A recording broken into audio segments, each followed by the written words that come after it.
É chegada a hora do momento de encontrarmos com Deus.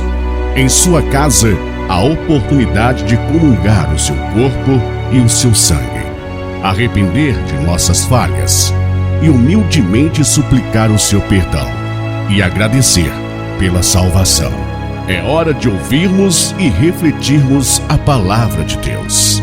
É hora de oração.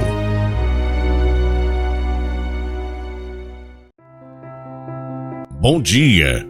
Hoje, dia 25 de setembro de 2020. Hoje é sexta-feira da 25ª semana do Tempo Comum.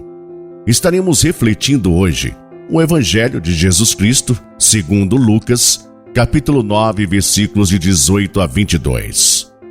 Em nome do Pai, do Filho e do Espírito Santo. Amém.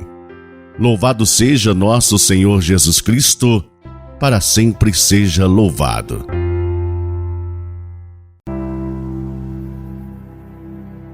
Aconteceu que Jesus estava rezando num lugar retirado, e os discípulos estavam com ele. Então Jesus perguntou-lhes: "Quem diz o povo que eu sou?" Eles responderam: "Uns dizem que és João Batista, outros que és Elias, mas outros acham que és algum dos antigos profetas que ressuscitou."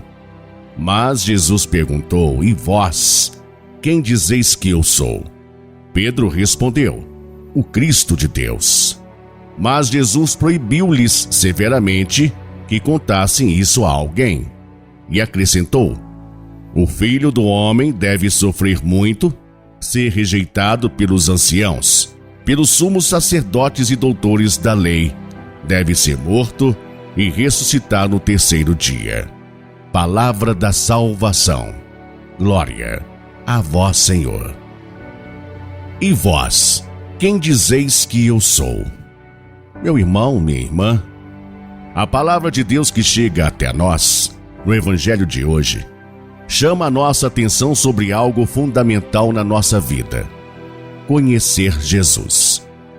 Não tem como viver a fé sem conhecer Jesus, sem uma intimidade profunda com Jesus. Ficamos na superficialidade da fé, sabendo quem é Ele, teoricamente, e não pela experiência que fazemos com Ele.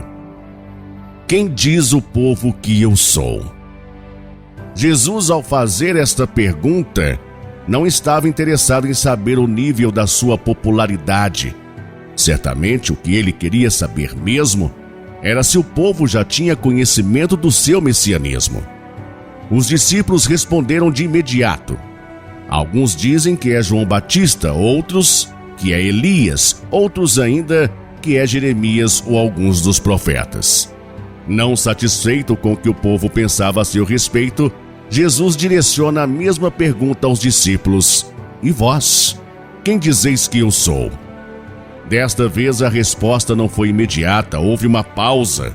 Afinal, desta vez, a resposta teria que ser pessoal e não em nome do povo, o que é fácil, pois responder em nome do outro não compromete a resposta pessoal e comprometedora. Pedro então respondeu: "Tu és o Cristo de Deus." Esta resposta de Pedro agradou Jesus, pois ele sabia que esta sua profissão de fé era fruto da sua convivência com ele. Jesus proíbe severamente os discípulos de revelar a sua identidade ao povo. Afinal, um povo que esperava por um Messias triunfalista com poderes políticos jamais aceitaria um Messias na condição de servo, alguém que tivesse o olhar voltado para os pequenos. Jesus sabia que ele não seria reconhecido por todos como Filho de Deus sem antes passar pela cruz. Muitos de nós professamos a nossa fé em Jesus, mas não conhecemos de fato. Ficamos somente no conhecimento teórico, o que não nos dá autoridade para falar dele. Saber quem é Jesus é muito mais do que saber que ele é Deus.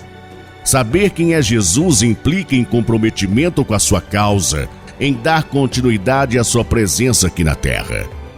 Sem aprofundarmos no conhecimento a Jesus, ficamos na superficialidade da fé, na lógica dos homens.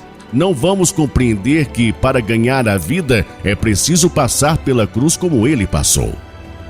No nosso seguimento a Jesus podemos ter certeza, a cruz vai estar presente porque a nossa adesão a ele vai nos levar a atitudes que contrariam os opositores ao projeto de Deus. Estar disposto a assumir a cruz não significa buscar o sofrimento, e sim assumir as consequências de uma vida pautada no exemplo de Jesus, uma vida coerente com o Evangelho. Hoje, depois de ter passado pela cruz, de ter nos dado tão grande prova de amor, Jesus continua nos perguntando: e para vós, quem eu sou? Com certeza nossa resposta não chegará a Ele com palavras, e sim com as nossas atitudes do dia a dia. É no cotidiano da nossa vida que vamos respondendo: quem é Jesus para nós? Quem é Jesus para você? Amém? Fique na paz de Cristo. Tenha um excelente e abençoado dia. E até amanhã.